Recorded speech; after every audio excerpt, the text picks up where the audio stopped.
Good morning. It is 9:10 a.m. on Sunday, May the 10th, 2020. Happy Mother's Day. I am Christiana Ellis, and I've been up for a little while doing some stuff. As it happens with a little dog, sometimes you need to handle something right away, and then that just chains you into a series of other decisions, and so on and so forth. Here I am now on 5 more minutes. It is Sunday, so we're continuing our rewatch of The Legend of Korra with Season 1, Book 1, Episode 6, and the winner is... ... So, holy crap, this episode, right? Like, especially as a swing from last week's episode, Spirit of Competition, which spends most of its runtime on the relationship drama between, Korra, Mako, and Bolin and Asami, right? We're focusing on that, which is it's good character building, and then we generally set up that they're getting to the. It's been a rocky road to get to the finals in the tournament. We establish who the White Falls Wolfbats are, in particular their leader, Tano, and establish that we don't like Tano. No, no, sir. But in this episode, though, the show, I think, like, I feel like I want to say it grows up a little bit. Like, the show is already, more sophisticated than Avatar: The Last Airbender, which again is not a knock against The Last Airbender. It's just a tone. It's just a question of tone. Korra is older than Aang was. The show is dealing with slightly more mature themes and so on. But like with this episode, it gets pretty dark, and it's scary, right? A lot happens. So, let's talk about, where we start, right? We start reminding everybody we're training for the tournament. We don't like Tano. They're literally doing their training by, like, hitting pictures of Tano's face. But then, over the radio, terrorist threat. Amon has threatened that Probending is all about, benders lording it over everyone else. Excuse me. And that if the finals are not canceled and the arena closed, there will be severe consequences, right? Now, it's one thing to say, like to compare it, in a modern sense to just like a bomb threat, right? In the real world, bomb threats in random places can be like a big deal, but like a big arena probably gets bomb threats pretty regularly, and they don't always shut everything down, largely because a lot of the time, like they have all sorts of security measures in place to stop anyone from actually doing that. They check people's bags, that sort of thing. And then also just like it's very easy for someone to just make a phony phone call, right? But Amon is an established threat. Like, they know he's real. They know he has hurt people and attacked before. Like, he's a big deal, right? This is a much more serious thing to deal with. And so we have, Korra and Mako and Bolin ride Naga over to the city council, where they discover that Tenzin and Tarlok and the 3 other council members who never talk have just unanimously voted that they are going to shut down the arena. And this is where we get a couple of different arguments against that from our kids here, where Bolin and Mako talk about how pro-bending is actually not what, Amon says it is. It's this opportunity where benders and non-benders come together to cheer and as Bolin says, to beat each other up in peace. Which, is like, there is something to that. And then Korra says, but doesn't this just give Amon what he wants? Doesn't that let him win?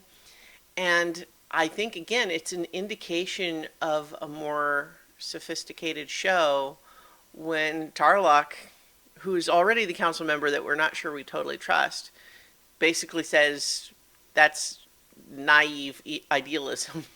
right? We have to deal with a real city where the principle of the thing sometimes might have to take a back seat to making sure that you don't have a bunch of people die, right? And it's like, well, yeah. Like if you, and the concern is that like we're not confident that we can stop him from carrying out his attack. And the decision seems final, like even against the pleas of Korra and Mako and Bolin, until Lin Beifong shows up again. And, it's been a little while since we had much from her, but she shows up again and she essentially demands that, like, no, you're not going to stay open, you're not going to close it. I've got my security forces. We've got, our metal armor makes us immune to the chi blockers attacks, which is news.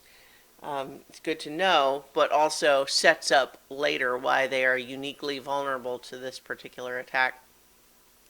And basically says, I think that we're going to, be able to stop him. And if anything, this maybe draws him out.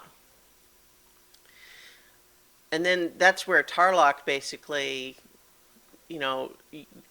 uses words to essentially say, you're taking personal responsibility for this going well. And there's actually a moment where we see like Tenzin notice him saying that, and then even comments on it later to Lin, like, he's playing you.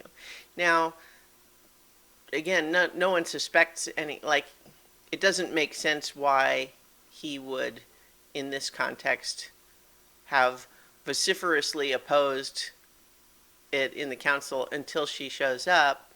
Like, so I think what it reads as is just politician sleaze, right? Like maybe he doesn't like her and he's trying to embarrass her, or something's going on. Like, and I think that's Tenzin's reaction too. It's like, it's not obvious what his play is here, but he's doing something that seems a little bit underhanded. Well, you've got ulterior motives of some kind here.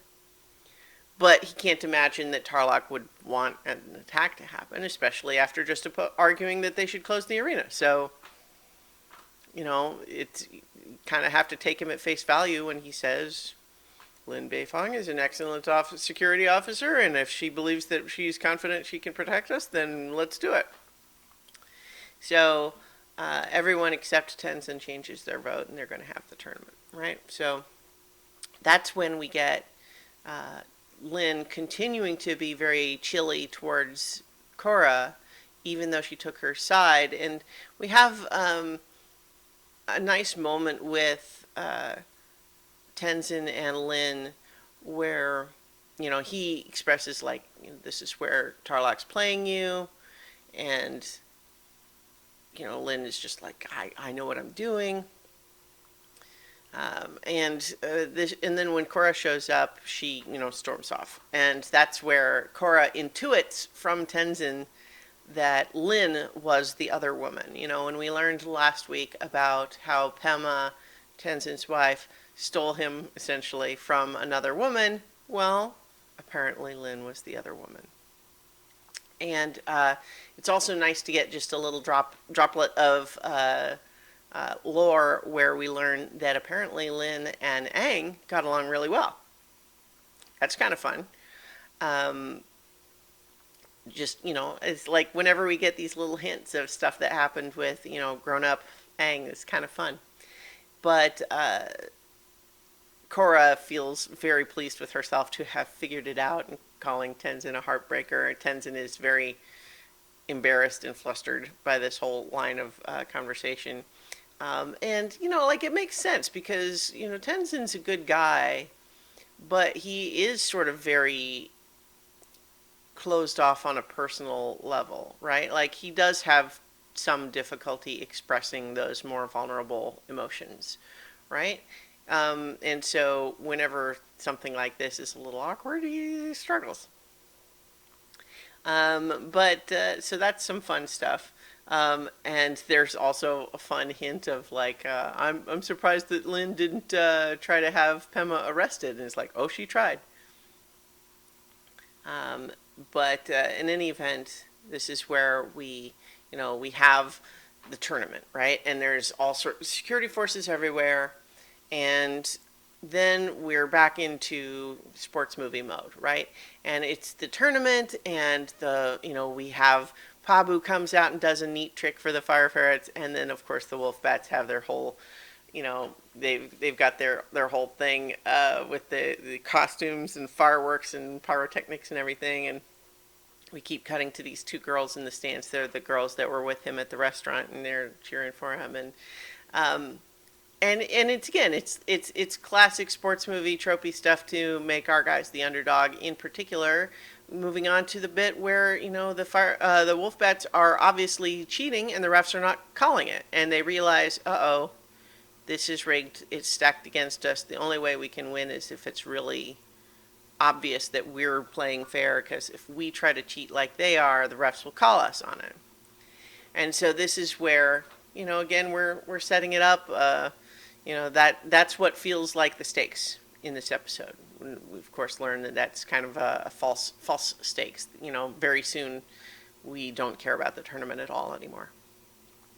But in the meantime, we also get a nice moment from Lynn and Tenzin there in the stands, where they just talk about how she's still being pretty brusque with him, and he's just kind of like, come on, this is very important. For old time's sake, can we just be nice?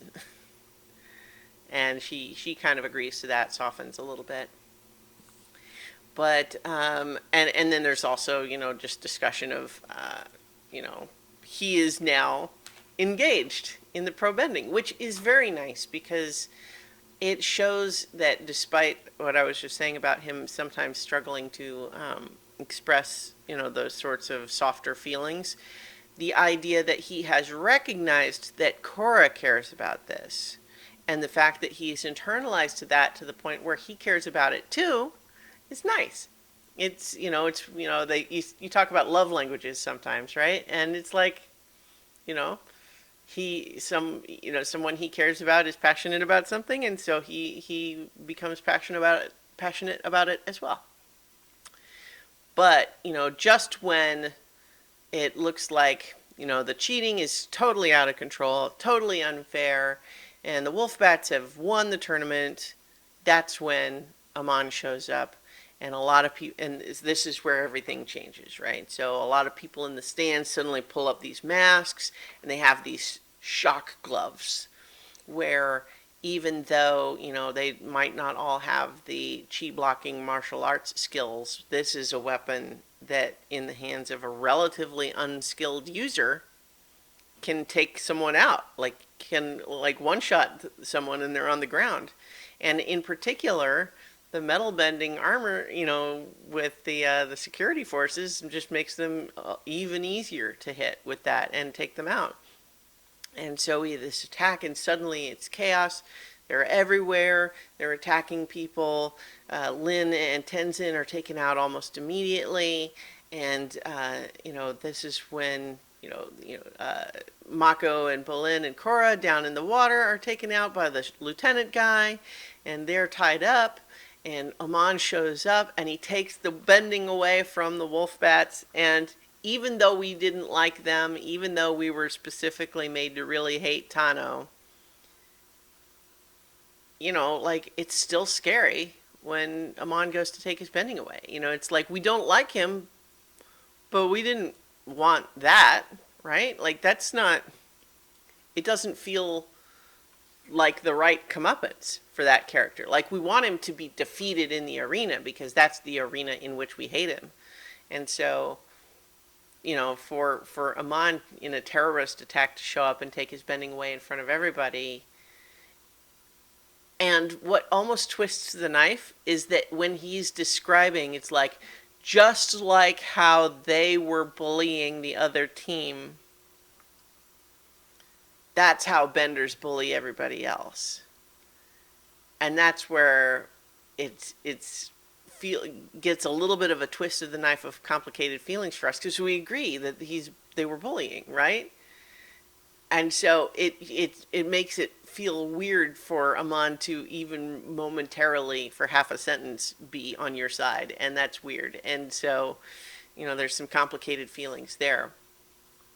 And then it feels like the Equalists are going to be able to escape and just leave victorious. And it actually almost feels like that could be the end of the episode, right? But instead, what happens is that, as they're leaving, Pabu shows up, and Bolin has trained Pabu to chew through the ropes. Everyone else doesn't believe it, but he does it.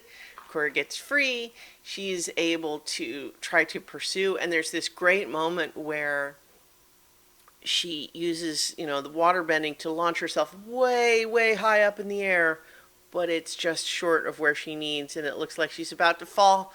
And this is when finally Lin, who had been so hostile all along, shows up to help, swinging around on her cables, and helps Korra get the boost she needs to catch up with the leaving Equalists. And Korra and Lin teaming up feels so good. It's just very, very narratively satisfying to have those two characters now get along when they're both awesome, and they had semi-legitimate reasons to dislike each other, but now they're teaming up. Feels great. And so Korra is launched up there. She takes out some of the Equalists, but Amon just evades. She ends up kind of falling back down. She fights the lieutenant guy, and so we're getting lots of action here. And then there's a moment where so Korra succeeds in hitting the lieutenant. Lin is fighting off a bunch of them, but then the glass of the top of the arena breaks under Korra, and she's falling. And Lin had this moment where she was pursuing, and she was going to be able to pull herself up into the Equalist airship to go after Amon, which is a little scary because, like, she's by herself, and do we think that she would be capable of taking them out by herself? She's pretty tough, but there's a lot of them up there. Like, what if she ended up being captured and had her bending taken away? Like, that's scary. But she sees Korra falling and makes the call to go and save Korra instead of pursuing, which I think we're all glad she did. But boy, like, the whole second, the third act of this is just lots of action and just really cool stuff. But at the same time, like, it's all so dark at the end of this, right? Like, even though all of our main characters are okay at the end, like, not only has this been a devastatingly successful terrorist attack, like, they don't dwell on it, but a lot of people hurt for sure, if not killed. Possibly some people killed too. We don't really know. They don't dwell on it, as I say. But the Probending stage blown up. The championship team has their bending taken away in front of thousands of people. And a big, big demonstration that Amon and the Equalists have the skill and resources to do whatever they want. Even with the full force of the security apparatus there, can't stop them. And Amon's airship blows out, all of the police ones out of the water, out of the sky, out of the water. And so, like, it's devastating, right? Like, it's really bad. And it's scary, too, because it's just one of those things where it's like, how many are the Equalists, and how many more might they have now, given that they have demonstrated how successful they can be? Because there might have been a lot of people who were sympathetic to that cause, but felt like, but what can you do? I don't want to, it's too dangerous, we would just lose. But now, but yeah, so it's exciting, and it sets into motion, it ups the stakes for everything in a really cool, scary way. So next time, though, in the next episode with the aftermath, we'll do a little digging into, hey, where'd the Equalists get all those fancy shot gloves after all? But yeah, so we'll be back next week for that, and in the meantime, I'll talk to you all tomorrow for 5 more minutes.